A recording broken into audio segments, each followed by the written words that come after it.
Hello everyone, welcome to Zchem chemistry classes. तो आज हम आपके लिए केमिकल काइनेटिक्स का अपना अगला लेक्चर लेके आए हैं और इसमें क्या पढ़ने वाले भैया, हाफ लाइफ टाइम टी 50% भी बोलते हैं इसको, या टी हाफ से भी दिखाते हैं, और T 75%, T 100% for first order reaction. Sir first order reaction के लिए ये सारी चीज पढ़ने वाले इस लेक्चर।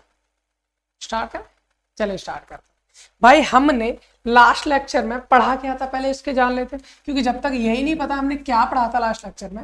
हमने लास्ट लेक्चर में फर्स्ट ऑर्डर रिएक्शन की इंटीग्रेटेड रेट इक्वेशन पढ़ी थी सर, पढ़ ली थी ना सर। वहां से फॉर्मूला क्या आया था, मेरा फॉर्मूला हमने ये निकाला था, रेट कांस्टेंट का फॉर्मूला क्या था हमारा, K = 1/T ln A0/A। ये हमने फॉर्मूला निकाला था सर, बिल्कुल सही है, निकाला था या नहीं निकाला था, यही था हमारा फॉर्मूला। अच्छा एक और फॉर्मूला निकाला था, क्या निकाला था, K = 2.303/T log base 10 A0/A। Sir ये फॉर्मूला भी निकाला था, ठीक है निकाला था जी बिल्कुल। अगर आपने लेक्चर देख रखा है तो आपको याद आ गया होगा, अगर आपने नहीं देखा है तो भाई पहले फर्स्ट ऑर्डर रिएक्शन की जो इंटीग्रेटेड रेट इक्वेशन है उसको कवर करके आ जाइए, बहुत अच्छा रहेगा। बाकी अगर आपको नहीं करना, आपको चाहिए हमें तो केवल इतनी से काम है, तो कोई बात नहीं, इधर कर लो, आराम से समझ में आएगा, प्रॉब्लम नहीं है। सर हमारे पास ये है, एक फॉर्मूला ये था, हमारा दूसरा फॉर्मूला ये था, दोनों फॉर्मूले एक ही है, बस हमने क्या किया, LN we know that LN, what is LN, LN is natural log, और लॉग बेस 10 क्या होता है, लॉग बेस 10 जो होता है दैट इज कॉमन लॉग। ये हमारा नेचुरल लॉग होता है, ये हमारा कॉमन लॉग होता है, और इन दोनों का रिलेशन क्या होता है कि जो नेचुरल लॉग है इज इक्वल टू होता है हमारा 2.303 इंटू लॉग बेस 10। सर यही होता है ना, बस वही किया, एल की जगह मैंने लॉग बेस 10 लिया है तो मैंने मल्टीप्लाई कर दिया 2.303 से, दैट्स वाई ये दोनों फॉर्मूले हमारे सेम ही है, इसमें कोई अंतर नहीं है। अगर आपको लॉग में कोई भी प्रॉब्लम आती है, भाई मैंने अपने इस यूट्यूब चैनल पर एक प्लेलिस्ट बना रखी है, मैथमेटिकल कंसेप्ट फॉर केमिस्ट्री के नाम से। अब वहां पर जाकर लॉग की प्रॉब्लम को सॉल्व कर सकते हैं, क्योंकि मैंने वहां पर लॉग पूरा डिटेल एक्सप्लेनेशन दिया है। चलिए इधर देखते हैं हम, सर हमारा काम क्या है, हमारा काम है टी हाफ निकालना, वो बताइए बस जल्दी से। ठीक है टी हाफ को निकालते हैं। भाई टी हाफ के लिए आपको मैंने क्या कहा था, आपको जैसे हमने जीरो ऑर्डर रिएक्शन में टी हाफ निकाला था, यानी हाफ लाइफ टाइम निकाला था, तो उसमें हमने जैसे स्टार्टिंग वहां की थी वैसे स्टार्टिंग हम यहाँ से भी करने वाले। कैसे करेंगे सर, वहां पर क्या किया था मुझे तो याद नहीं, चलो अगर याद नहीं है तो भाई वापस से कर लो यार, ठीक है।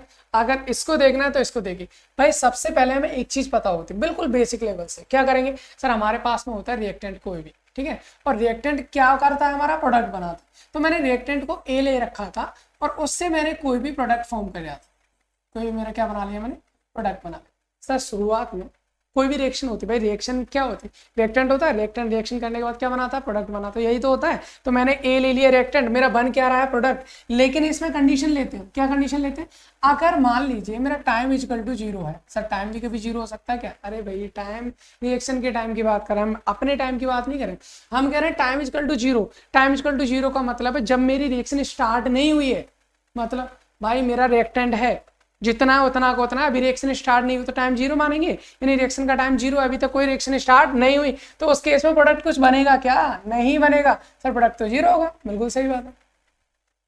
प्रोडक्ट की कंसंट्रेशन जो भी होगी वो क्या रहेगी हमारी 0, इसमें कोई दिक्कत नहीं। लेकिन सर रिएक्टेंट की कंसंट्रेशन वो तो कुछ ना कुछ होगी भाई, वो तो 100% होगी, जब मतलब जितनी हमने ली उतनी की उतनी रहेगी। जब हमने रिएक्शन को स्टार्ट ही नहीं किया अभी, तो उस केस में मेरा रिएक्टेंट कितना होगा, मैं उसको A0 मान लेता हूँ। A0 is the initial concentration of reactant. भाई रिएक्टेंट की इनिशियल कंसंट्रेशन है शुरुआत वाली, जब मैंने टाइम इक्वल टू 0 ले रखा है। लेकिन मैं देखता हूँ भाई कुछ टाइम बाद, T equal to T time, मतलब कुछ टाइम बाद 10 second, 5 second, 20 second, 1 minute, 2 minute, 1 घंटा, 40 सेकंड, जो कुछ भी ले लो भाई, 1 महीना ले लो, कुछ टाइम बाद जब रिएक्शन स्टार्ट होगी तो प्रोडक्ट तो बनेगा ना भाई। जैसे जैसे टाइम जाता है वैसे वैसे प्रोडक्ट की कंसंट्रेशन बढ़ती जाती है, रिएक्टेंट हमारा कम होता चला जाता है, ये तो रिएक्शन होती है। जब ये हमारा कम होता चला, ये बढ़ता चला जाएगा, कुछ टाइम बाद मैं देखता हूँ, मान लीजिए प्रोडक्ट की कंसंट्रेशन बन गई x, कितनी बन गई भाई, x बन गई, तो भाई रिएक्टेंट कितना बचा होगा, रिएक्टेंट बचा होगा सर A0 माइनस एक्स, यही तो बचा होगा। A0 माइनस एक्स मतलब क्या सर, शुरुआत में A0 था, उसमें से कुछ टाइम बाद x अमाउंट ऑफ प्रोडक्ट बन गया, x अमाउंट प्रोडक्ट का बन गया, तो A0 कितना बचा होगा, A0 माइनस एक्स बचा होगा, हमारा जो रिएक्टेंट है। इसको मैं अपनी तरफ से मान लेता हूँ A, जैसे मैंने शुरुआत में पहले ही बताया था, मान लीजिए शुरुआत में ए के मेरे कितने थे 100 मॉलिक्यूल्स थे, भाई रिएक्शन करके 20 मॉलिक्यूल्स रिएक्शन कर जाएंगे तो कितने बचेंगे तो मेरे 80 ना, तो मैं क्या लिख सकता हूँ उसको 100 माइनस 20 के क्या लिख सकता हूँ 80, तो बस वही मैंने कर लिया, ए नॉट माइनस एक्स को मैंने क्या मान लिया ए। सर ये वही है हमारे इसमें जो ए नॉट है दैट इज इनिशियल कंसंट्रेशन है एट टाइम 0, और ये हमारा क्या है A is the concentration of reactant at time t, यानी किसी भी समय पर कोई भी कंसंट्रेशन है हमारे। ठीक है सर, इतनी बात मेरे को समझ में आ गई। अब हमको किससे मतलब है, पहले भी बता चुके थे सर, टी हाफ से मतलब है। जब T equal to T half होगा, टी हाफ की डेफिनेशन पहले बता चुका हूं, एक बार फिर से बता देता।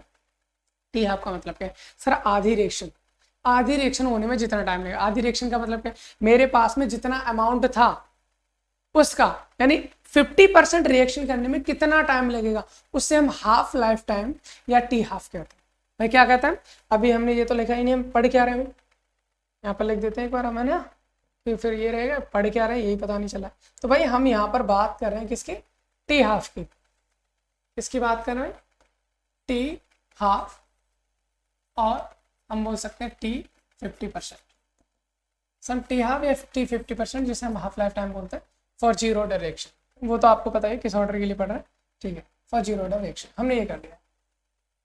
अब हम बात करें टी हाफ का मतलब क्या है सर, किसी भी रिएक्शन को आधी रिएक्शन होने, मतलब किसी भी अमाउंट जो भी हमारा रिएक्टेंट का, उसका आधा अमाउंट जितने टाइम में कंप्लीट हो जाता है, रिएक्शन कर लेता है, उसे हम क्या बोलते हैं, टी हाफ बोलते हैं। टी 50%, यानी 50% रिएक्शन होने में।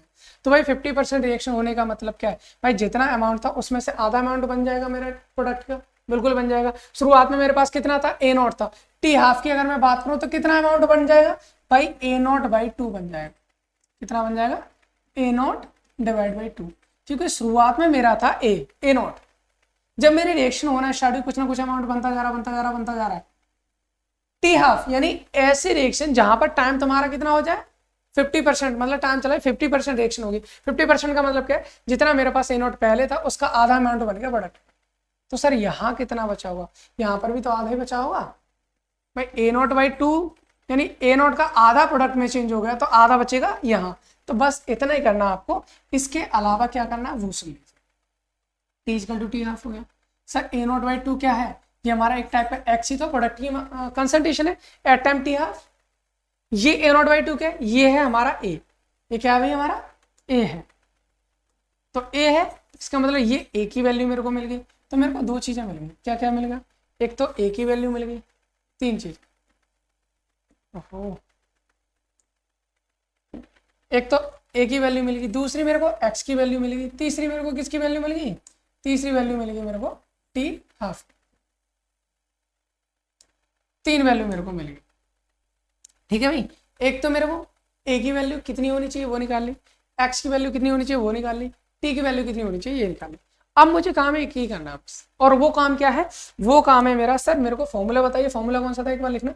फॉर्मूला ये था, K is equal to 2.303 upon T log वेस्ट 10 ए नॉट अपॉन ई, यही है ना।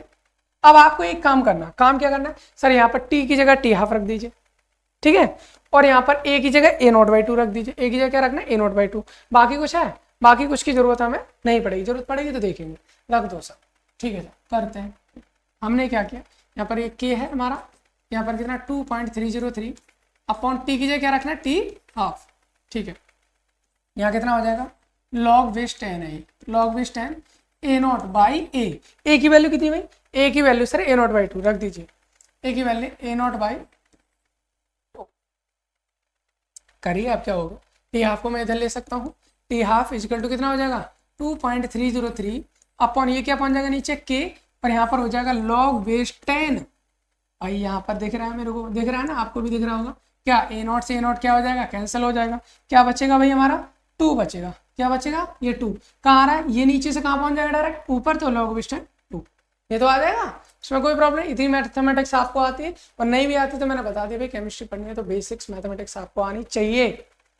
उसकी प्रॉब्लम तो मैंने पहले सॉल्व कर ली, आपको जाके पता है, प्लेलिस्ट से आगे देख सकते हो। तो यहाँ पर क्या हमारा टी हाफ इक्वल टू कितना हो जाएगा 2.303 अपॉन के, और लॉग वेस्ट 2 की वैल्यू कितनी होती है हमारी 0.3010, बता रखी बहुत आराम से, ठीक है ना। इसका मतलब क्या है सर, इसका मतलब तो सीधा सीधा ही हो गया, इन दोनों को मल्टीप्लाई कर दो, मैंने कर रखा है पहले से, मैं डायरेक्ट लिख देता हूँ। तो ये हो जाएगा हमारा T half is equal to हो जाएगा 0.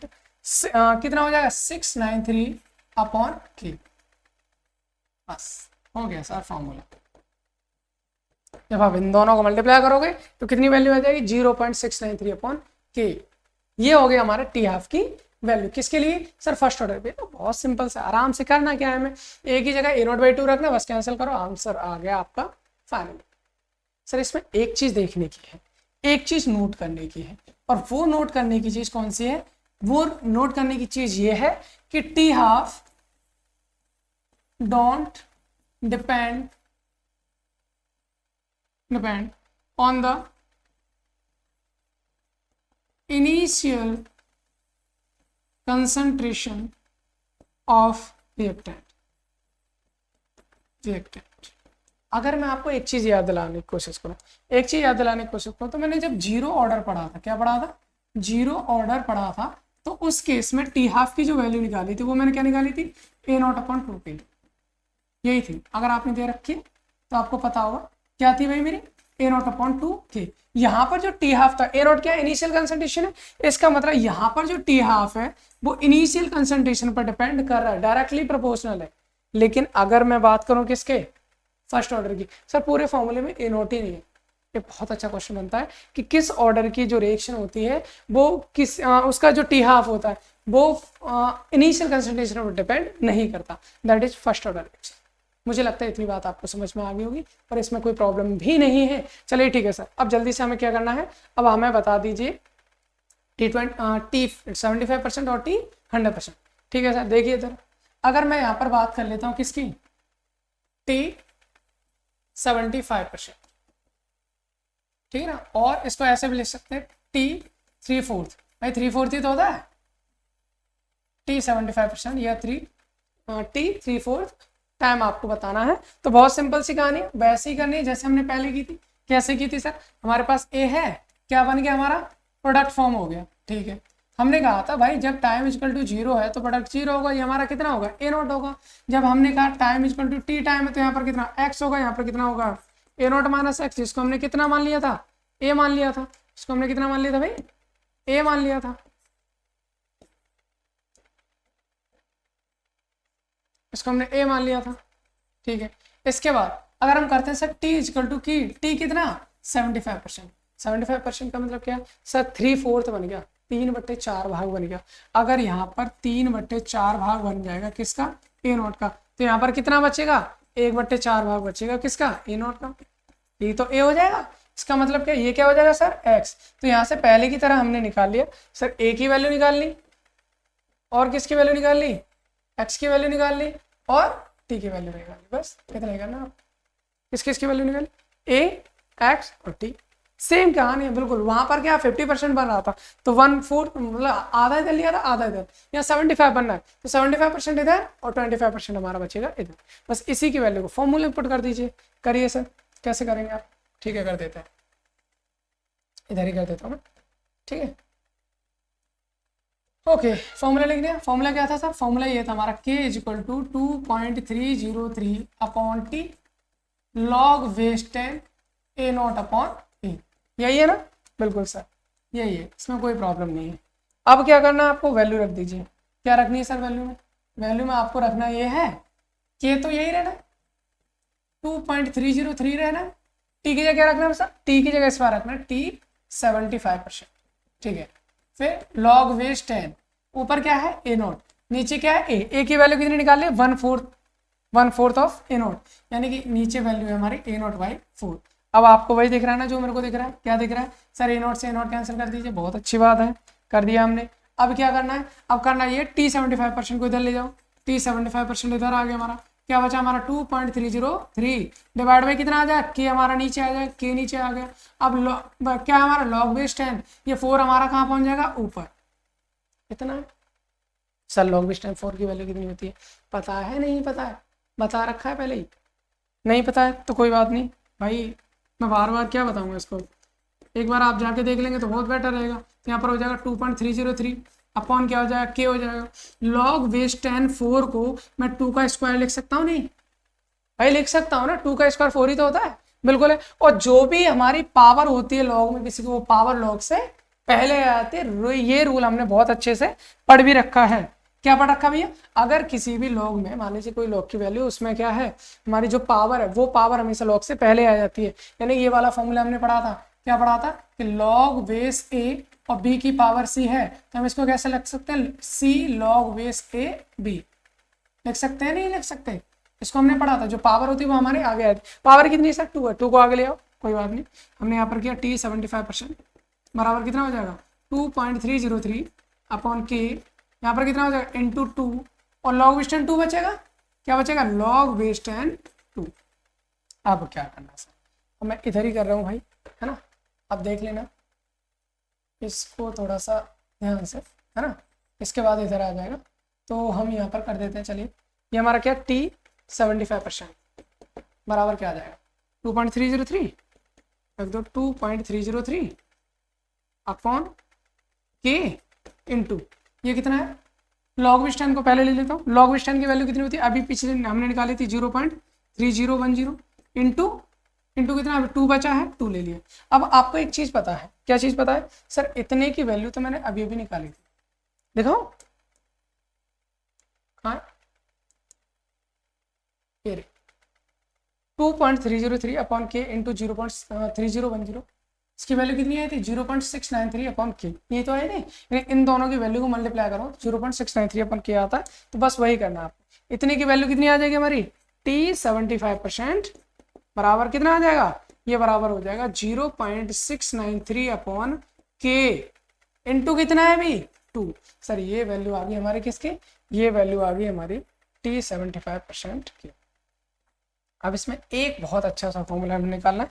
क्या भाई? 0.693 अपन के क्या होता है? 0.693 अपन के ये होता है सर टी हाफ। इसका मतलब मैं यहाँ पर ये बोल सकता हूँ, क्या बोल सकता हूँ कि सर t 75% होता है हमारा, क्या t 75% जो होता है वो दुगना होता है t 50% या t हाफ के। बस भाई ये याद, ये आपको याद रखना है। अगर मैं जीरो ऑर्डर में बात करूं तो जीरो ऑर्डर में जो t 75% था वो 3/2 टाइम्स था t हाफ के, लेकिन यहां पर कितना हो गया हमारा? दुगना हो गया। बस इतना ध्यान, इसमें कोई प्रॉब्लम नहीं। ठीक है सर, एक लास्ट बचा, उसको भी कर लेते हैं। क्या? t 100%। ठीक, अरे यहाँ पर हम बात करते हैं t 100% for first order reaction. Sir शुरुआत वहीं से करें? बिल्कुल वहीं से करो।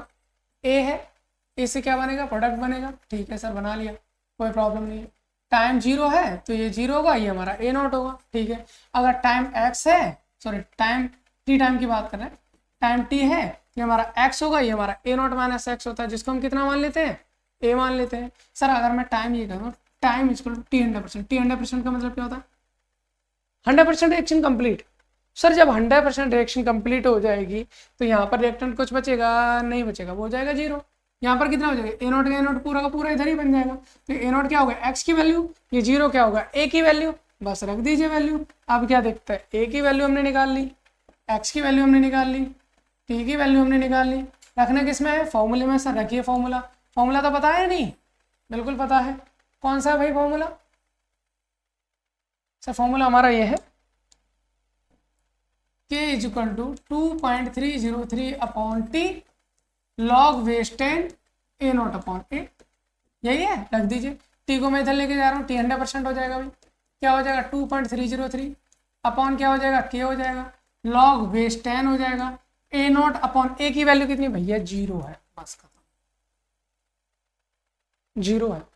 अब मैं किसी भी वैल्यू में, किसी भी इंटीजर वैल्यू में 0 से भाग दूं, वैल्यू कितनी आएगी? इन्फिनाइट।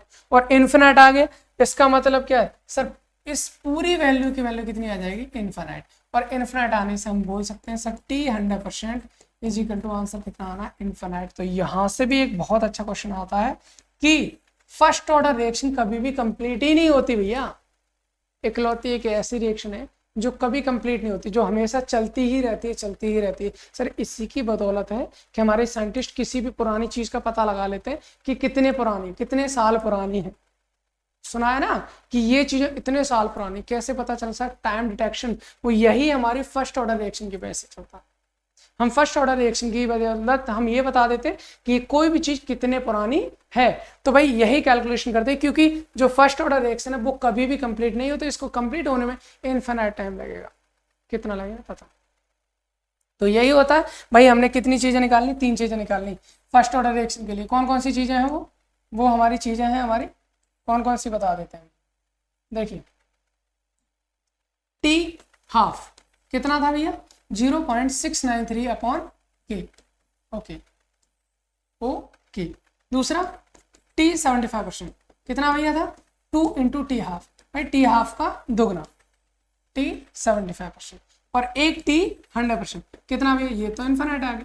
और यहीं पर 2 क्वेश्चन हमारे ये थे कि हमारा फर्स्ट ऑर्डर रिएक्शन एक ऐसी रिएक्शन होती है जिसका टी हाफ कभी भी रिएक्टेंट की इनिशियल कंसंट्रेशन पर डिपेंड नहीं करता, और दूसरी चीज ये थी कि भाई ये रिएक्शन कभी कंप्लीट नहीं होती, इसका टी 100% इनफिनिट टाइम होता है। मुझे लगता है इतनी बात आपको समझ में आ गई। समझ में आ गई, बहुत अच्छी बात है। बेल आइकन जरूर दबाएं, लोगों को शेयर करें जिसको जरूरत है। आगे भी हम बहुत अमेजिंग लेक्चर्स आपको लेके आने वाले हैं। Thanks for watching.